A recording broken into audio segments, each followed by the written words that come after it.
Sa loob ng bahay nila o sa labas ng bahay nila? Saan doon? Saan doon? Ayaw mong salita talaga. Saan ka nakatira? Saan ka nakatira? Hindi mo alam? Hindi ako nakikipag-away sa iyo. Naintindihan mo? Kinakausap lang kita sa pamamagitan ng espiritual ng Panginoong Kristo. Naintindihan mo? Sa utos to ni Jesus. Naintindihan mo? Kilala mo ang kalaban mo. Ilan liwanag na sa paligid mo? Ilan? Ilan ang liwanag? Ilan?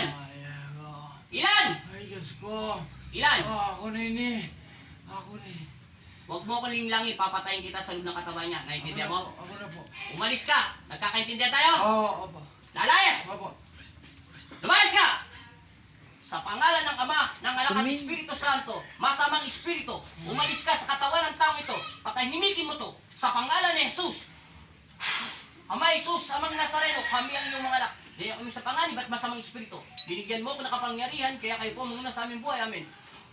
Ginigising kita sa pangalan ni Jesus. Amen. Koy. Gising. May pa... Tatanungin kita, nasaan ka kanina? Mayroon ka ba nakikita liwanag? Ano lang po. Ano? Basta yung isip ko na lang. Nananalangin ka lang. Wala kang nakikita kahit ano. Wala. Pero naririnig ko po yung ano. Ano? Yung Ano? Sabi mo, nagsasalita sa akin. naririnig mo yung nagsasalita sa'yo. Oo, tapos nananalangin ko. Ano sabi niya sa'yo? Wala. Yung ano, narinig ko lang po yung Yung ano? boses nyo. Tapos yung lumalabas sa akin, hindi po ako nagsasalita. Hindi ka nagsasalita. Alam, yung nagsasalita sa isang demonyo, naiintindihan mo? Siya yung nilalang ng Diablo. Inutusan niya na ikaw ay saniban para pumatay ng tao. Pag nakakahaw ka ng matalas na bagay, hindi mo na alam ang gagawin mo. Luminhawan pa ka ng damo. Yung ulo mo lumalaki. Tumataas ang balahibo mo lahat.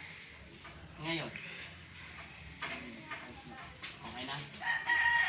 Hindi mo talaga alam yung sinasabi mo. Hindi po, naririnig ko pero parang iba naman po yung nagsasalita sa akin. O malintindi niya nagsasalita ng Diablo niya.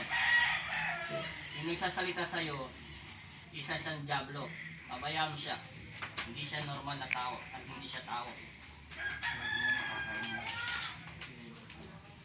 Hindi na yung makakalapit.